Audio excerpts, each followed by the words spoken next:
Hello, sir. How can I help you? Alright, buddy. Give me all you got, or you're gonna get the shoveling of a lifetime. Ah, a criminal. Please, you think you can hurt me with one of those? Yes, I do.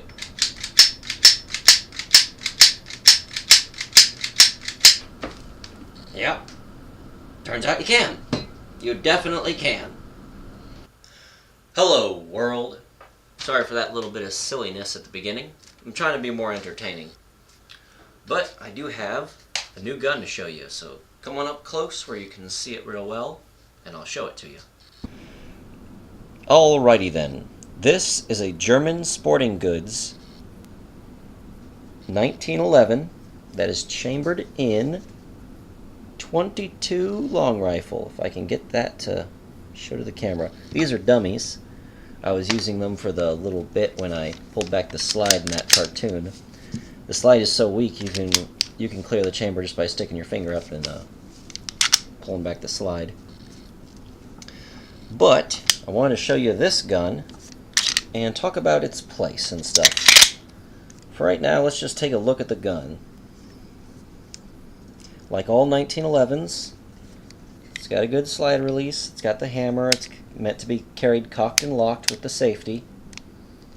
You can't pull the trigger unless your palm is on there depressing the thing. This one has a magazine safety, so if the magazine is not in, even if you want to press the trigger, you can't. You need the magazine in to do that. You can buy aftermarket parts to fix that. Slide goes back real easy. And it's got sights. No glow sights or anything special, it's just a 1911. Mine hides a threaded barrel. I didn't even know it had a threaded barrel when I bought it. I figured it didn't because usually a threaded barrel extends, but this one stays hidden when the slide is retreated. Oops, I shouldn't have taken that off. I can't get back on now. Now let's have a look-see at the magazine. The magazine is solid metal. It's got a little plastic base plate that isn't very good, but you can buy a better aftermarket base plate for this. And it holds 10 rounds, but you can buy an aftermarket follower that will make it hold 14 rounds, so you'll have +4. However, when you buy the new follower, this spring will likely not have enough tension to load properly, so you'll have to buy a new spring as well. And these magazines are really tough and durable. They're made of metal, so you can beat the crap out of them and they'll still work. They'll still slide in just fine. They're nice thick. If I can load it in while I'm on camera, that'd be great. So let's go ahead and take this to the takedown stage and talk about it more. Now, the only downside to this gun is its takedown is a little overcomplicated. Made overcomplicated by a screw that was embedded in the side of the gun right here. Classic German over-engineering, making something more complicated than it needs to be for absolutely no benefit whatsoever. Hey, there's a reason they lost World War II, I'm just saying. I know a lot of people like German-made stuff, but I don't like over-engineered things. This screw is only necessary if you have the gun plain Jane from the factory. If you buy some aftermarket components to here, you can go ahead and leave that screw out entirely. You might even be able to find someone who can fill in that hole for you so you don't have a hole in your gun. Really, it will function without that screw, but it won't stay on target as well because the barrel might move around. Once you get the screw out, it's as simple as lining up that notch with your magazine release. Pull the magazine release out, hang on to the magazine release, and use it to push in this little pin. Use your fingernail to pull out the pin the other way. Slide it off. Push in that button, remove your barrel thingy that I forget the name. Let it all go flying out onto the table. Remove your piston. Slide your barrel forward through, and she's ready for cleaning. So this slide is amazingly lightweight. Like, from the feel of it, I was going to say it was made of polymer. when I first got this, but then I looked at it, of course it's made of metal. It's made of a very lightweight aluminum.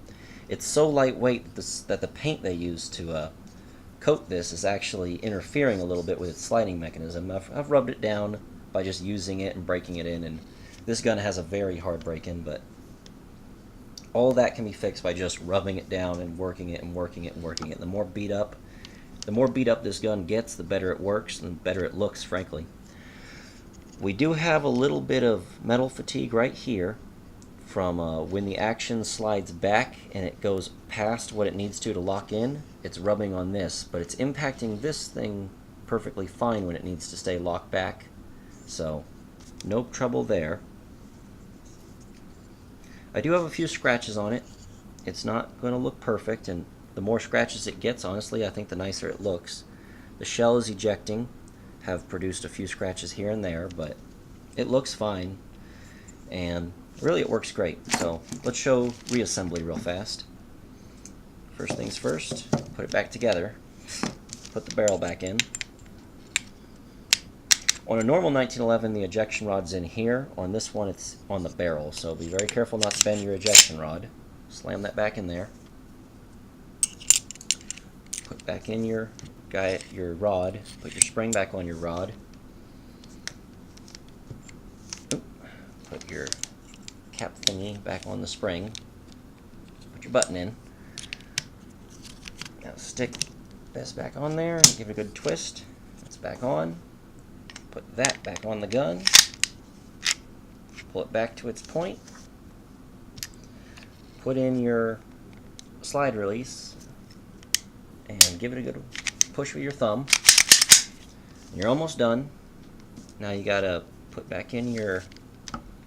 Oh, nope. I went too far. This is a 1911, I forgot. Silly me. Errors on camera. Oh, not good. Come on out. You came out so easy the first time. Now that I'm on camera, you don't want to? Okay, put back in your... Put back in that pin first, then put back in your slide release. Hold it back there. Just with the pressure of your thumb, put it in. When you're almost done, take that bolt, put it back in that hole, and go ahead and thread it back in. And there we go. There's the 1911 made by German Sporting Goods, chambered in .22 long rifle. And there's the actual company logo, I think.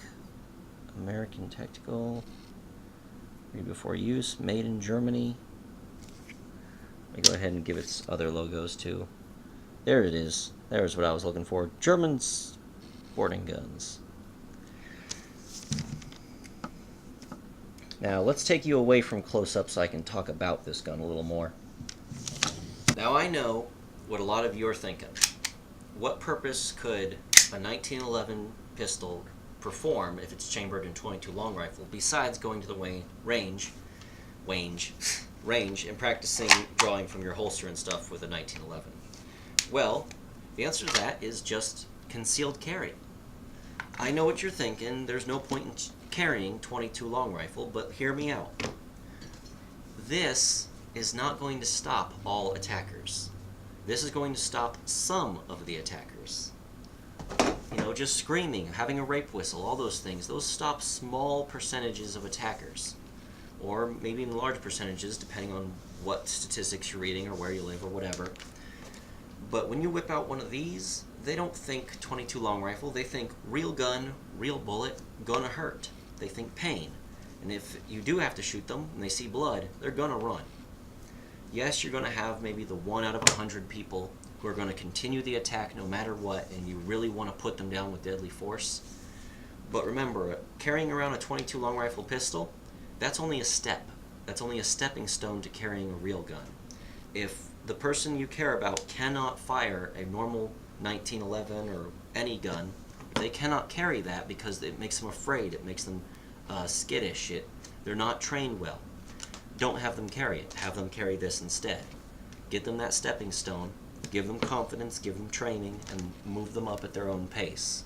It's better to have this than it is to have this. And if you freak them out with a 9mm right off the bat, they might not carry this. They may not carry anything, and then you're just left unprepared. Oh well. Either way, that was the 22 long rifle, 1911, built by a German sporting good company. And for now, I'm going to be saying bye-bye.